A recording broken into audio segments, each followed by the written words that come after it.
Hello, welcome back to Grab UPSC.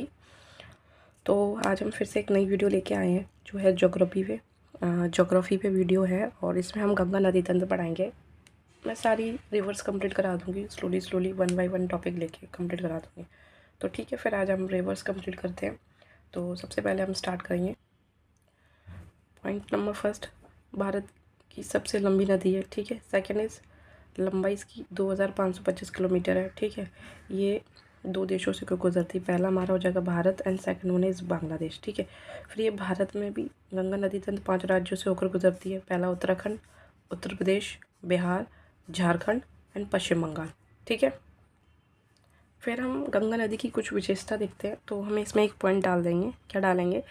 तो गंगा नदी जो है ना, गंगा नदी स्वतः स्वच्छ होने वाली रिवर है। ठीक है।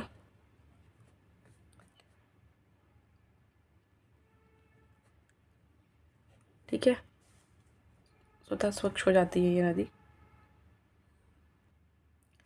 आपने देखा होगा कि जब हम गंगा नदी में स्नान करने जाते हैं तो वहाँ से हम बोतल में पानी लेके आते हैं। ठीक है। तो वो पानी ख़राब क्यों नहीं होता? क्योंकि वो पानी इसलिए ख़राब नहीं होता क्योंकि उसमें बैक्टीरियोफेज वायरस होता है जो हानिकारक बैक्टीरिया को ख़त्म कर देता है। तो कौन सा वायरस होता है उसमें? बैक्टीरियोफेज। तो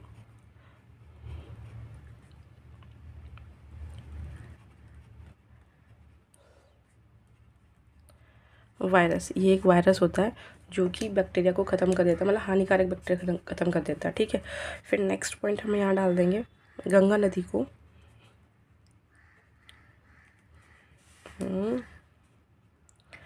गंगा नदी को 2008 में राष्ट्रीय नदी घोषित कर दिया गया था।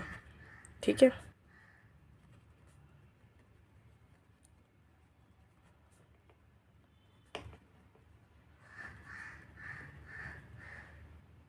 ठीक है। ठीक है।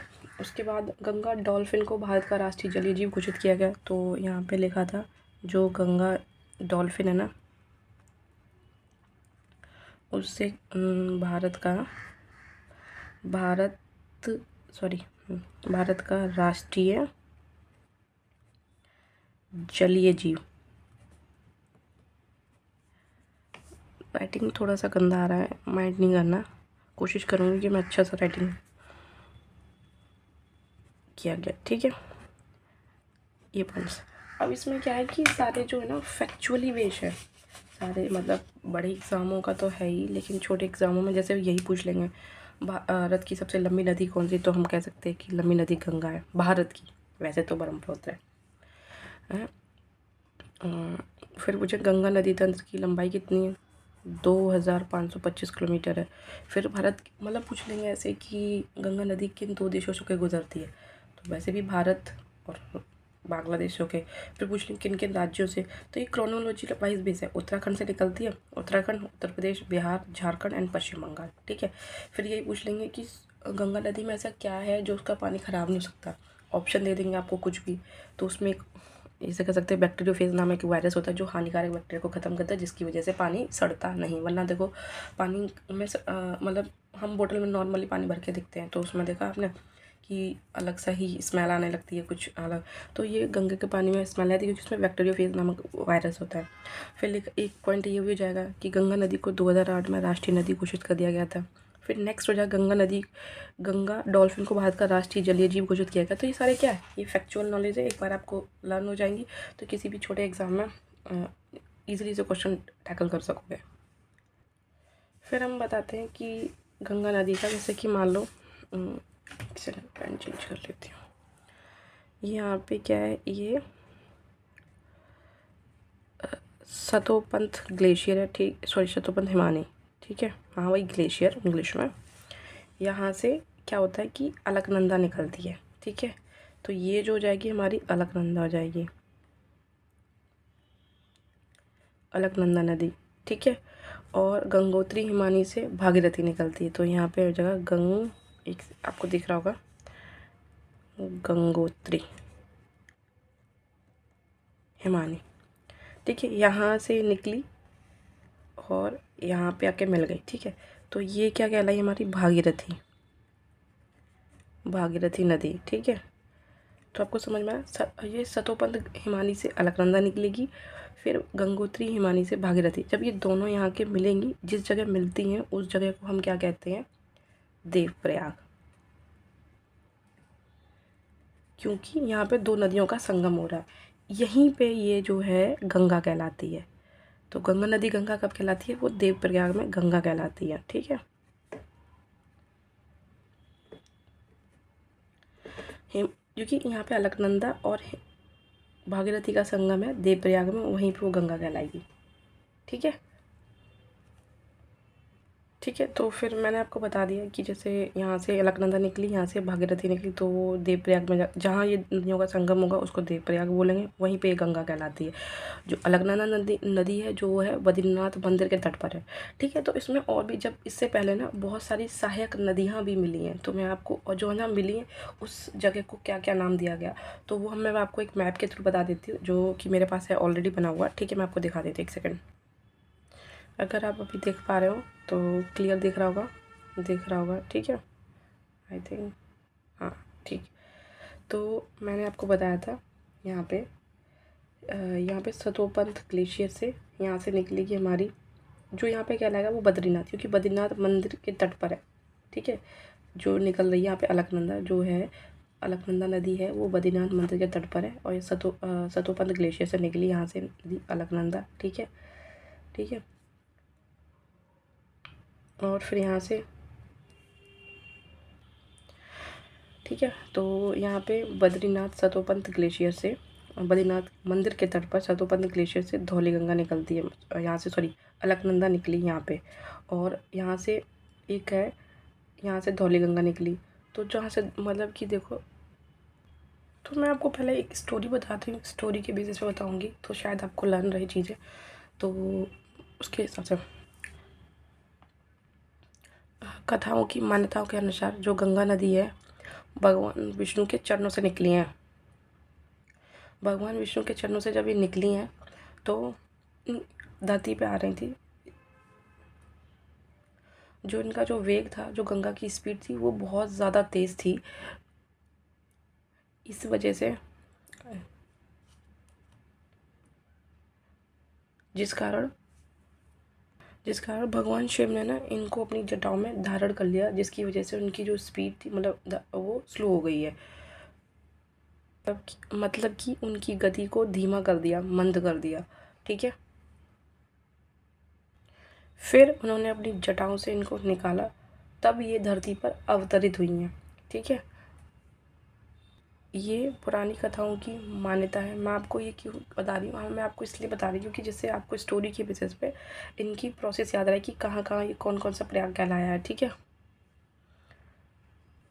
तो गंगा नदी कहाँ से निकली, भगवान विष्णु के चरणों से निकली।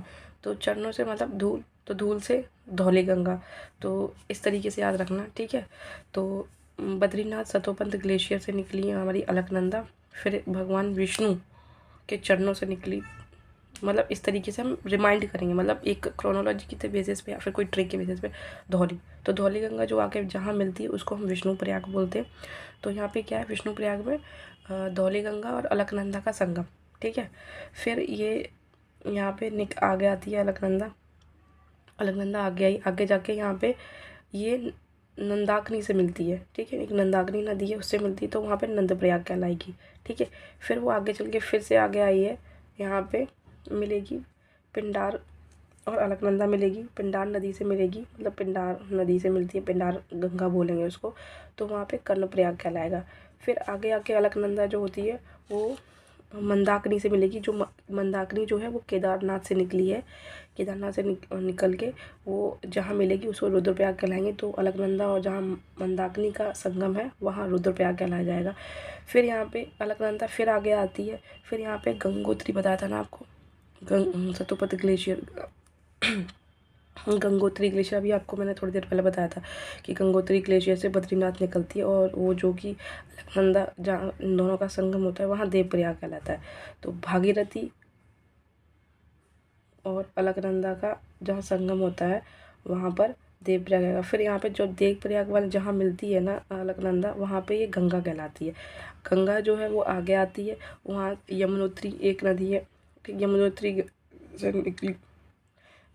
से निकली यमुना नदी, तो वो यमुना और गंगा का संगम यहाँ पे ये प्रयाग कहलाता है। मतलब यही गंगा का संगम, यहाँ पे गंगा कहलाती है ये ठीक है। तो एक बार हम फिर से रिवीजन कर लेते हैं, ठीक है। बद्रीनाथ मंदिर के तट पे सतोपंथ ग्लेशियर से निकली अलकनंदा, ठीक है। भगवान विष्णु के चरणों से निकली धौली गंगा, जो कि जहाँ दोनों नदियों का मिलन होगा वहाँ विष्णु प्रयाग कहलाएगा। धौली गंगा प्लस अलकनंदा का संगम जहाँ होगा वहाँ पे ये विष्णु प्रयाग कहलाएगी। फिर अलकनंदा आगे आती है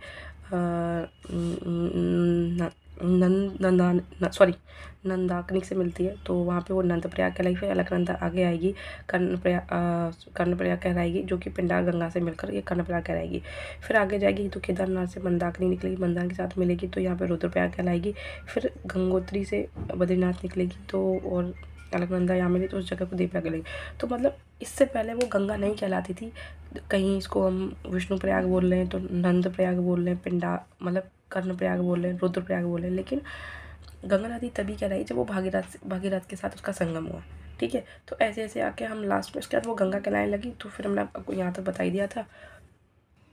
एक बार मैं आपको मैप बता देती हूँ, ठीक है। तो पूरा हम यहाँ से पढ़ना स्टार्ट करेंगे। सबसे पहले मैंने आपको यहाँ बता दिया था कि यहाँ से भागीरथी और अलकनंदा का मिलन होता है, वहाँ देवप्रयाग कहलाता है, ठीक है। यहाँ के बाद उसके बाद वो जाती है, मतलब उत्तराखंड में ही रहती है। उत्तराखंड में यहाँ पे दिखाएगी, जो कि सबसे पहले जो हमारे मैदानी क्षेत्र में प्रवेश करती है यहाँ हरिद्वार में, ठीक है। हरिद्वार में प्रवेश करी। फिर वहाँ पे आगे जाके आपको सबसे पहली जो सहायक नदी हमें मिलेगी वो राम गंगा कहलाएगी। ये कहाँ पे मिल रही है? ये यहाँ पे कन्नौज में, ठीक है। ये कन्नौज में है। जो सबसे पहली सहायक नदी गंगा की कौन सी कहलाती है? वो राम गंगा कहलाती है, जो हरिद्वार के बाद सीधे कन्नौज में आती है, ठीक है। उसके बाद मैं आपको यहाँ पे बताती हूँ, उसके आगे जो है आगे जाती है, ठीक है, ठीक है। तो हमने यहाँ आपको बता दिया था कि उत्तराखंड से गंगोत्री ग्लेशियर से भागीरथी मिलती है। भागीरथी जो है वो अलकनंदा से मिलेगी, वहाँ देवप्रयाग कहलाया जाएगा, ठीक है। तो फिर ये जो यहीं से गंगा कहलाती है, जब भागीरथी और अलकनंदा का संगम होता है उस जगह को हम देवप्रयाग कहलाते हैं और वहीं से वो गंगा कहलाती है, ठीक है। गंगा कहलाई, मैदानी भाग में प्रवेश करी हरिद्वार में, ठीक है। फिर हरिद्वार, फिर यहाँ पे आता है हमारा कन्नौज, ठीक है। कन्नौज वहाँ उत्तराखंड से एक और निकलती है राम गंगा, जो कि गंगा की सबसे बड़ी सहायक नदी है। वो जाके मिलती है हमारी कन्नौज में जाके, ठीक है। कहाँ मिली है? वो मतलब गंगा में मिल गई। कन्नौज में राम गंगा की सहायक नदी है, जो कि कन्नौज में उत्तराखंड से निकली है राम गंगा, ठीक है, जो कि गंगा की सहायक नदी, ठीक है। उसके बाद हमने आपको बताया था कि यमुनोत्री है, यमुनोत्री ग्लेशियर से यमुना नदी निकली थी और जहाँ जो ठीक है, गंगा नदी जो है वो आगे जाके प्रयागराज में गई है। तो यमुना नदी भी जहाँ मिली और जहाँ गंगा मिली, तो और वहाँ पे सरस्वती भी मिलती, लेकिन अभी तो वो विलुप्त हो चुकी है। तो जहाँ गंगा और यमुना का संगम है उसको हम प्रयाग बोलते, तो उसका नाम पड़ा प्रयागराज, जो कि अभी नाम बदल के रख दिया गया, इलाहाबाद था, ठीक है। तो वैसे ही अब यमुना की भी सहायक नदी है, ठीक है। यमुना को एक कलिंदी नदी भी कहते हैं, ठीक है। एक एग्जाम में क्वेश्चन में पूछा गया था कि यमुना को यमुना का दूसरा नाम क्या है, तो उसको कलिंदी नदी भी कहते हैं, ठीक है। तो फिर यहाँ पे एक है यमुना में एक चंबल नदी है, जो कि यमुना नदी में आके मिलती है इंदौर से निकलती है, ठीक है, जो कि एमपी है, ठीक है। जो ये गंगा की, जैसे कि गंगा की सबसे सहायक नदी जो है वो राम गंगा है, वैसे ही यमुना की सबसे बड़ी सहायक नदी जो है वो चंबल नदी है, ठीक है। चंबल नदी में घड़ियाल बहुत पाए जाते हैं, ठीक है, इसके लिए फेमस है। उसके बाद दूसरी जो सहायक नदी है वो है बेतवा, जो कि विंध्या पर्वत से निकलती है, जो एमपी में है, ठीक है। उसके बाद कैन नदी है, जो कैमूर पहाड़ी से निकलती है, वो भी इसकी एक सहायक नदी है, ठीक है। उसके बाद हमने बताया था कि जहाँ गंगा और यमुना का संगम उसको प्रयाग बोलते हैं, तो ये प्रयागराज कहलाएगा। आगे हम आए, ठीक है, आगे तो यहाँ पे गाजीपुर आया, ठीक है। ये अभी यूपी में ही चल रहा है, ठीक है, उत्तर प्रदेश में ही है। उत्तराखंड हमने यहाँ से ख़त्म कर दिया था, फिर यहाँ पे यूपी आ गया। तो यूपी में फुलहार झील है, एक है फुलहार झील से गोमती नदी निकलती है, जो कि गंगा में गाजीपुर में आके मिलती है, ठीक है।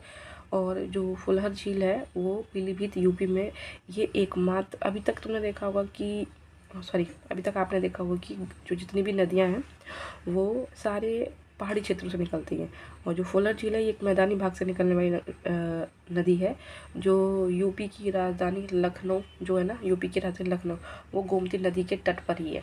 ठीक है, फिर हम आगे जाते हैं। अब हम बिहार में प्रवेश कर रहे हैं। बिहार में एक जगह है छपरा। ठीक है, छपरा। तो बिहार में भी काफ़ी नदियाँ मिलती हैं। तो जैसे नेपाल से एक नदी निकलती है, काली नदी।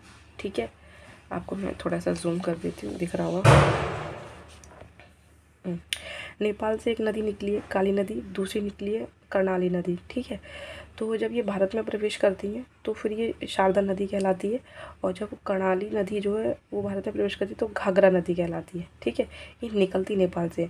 तो जब ये दोनों मिलती हैं उसके बाद ये घाघरा नदी कहलाती है, जो कि जाके छपरा में मिलती है बिहार में। ठीक है, फिर हम आगे चलते हैं, पटना पहुँचे। पटना में फिर एक सोन नदी मिलती है आके, जो अमरकंटक से निकलती है। ठीक है, उसके आगे हम आ जा गए सोनपुर। ये हम बिहार में एड्रेस कर गए, मतलब बिहार में एंटर कर गए। फिर यहाँ पे सोनपुर में नेपाल से एक और नदी निकलती है, गंडक नदी, जो कि आके सोनपुर में मिलती है। फिर नेपाल से एक और नदी निकलती है, कोसी नदी, जो कि बिहार का शोक कहा जाता है, क्योंकि ये अपने रास्ते बदलने के लिए कुख्यात है, इसलिए बिहार का शोक कहा जाता है। रास्ते बदलती रहती है, इसके कारण बाढ़ बहुत आती है, तो ये कुर्सेला में जाके मिलती है। ठीक है, कोसी नदी नेपाल से निकलती है कुर्सेला में। फिर हम आगे जाएंगे। ठीक है, फरक्का बैराज होगा। फरक्का बैराज में यहाँ पे हम क्या करेंगे, पश्चिम बंगाल में प्रवेश करेंगे।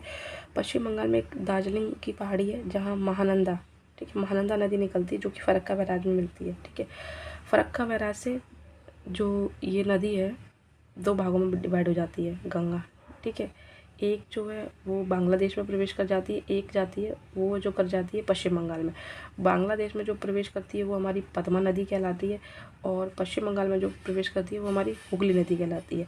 हुगली नदी में भी एक सहायक नदी है जो कि हुगली से मिलती है। तो छोटा नागपुर पठार से निकलती है हमारी दामोदर नदी, जो कि हुगली मिलती है, और पश्चिम बंगाल का शोक जो कही जाती है वो हम दामोदर नदी। फिर हम इसके आगे का आपको दिखाते हैं।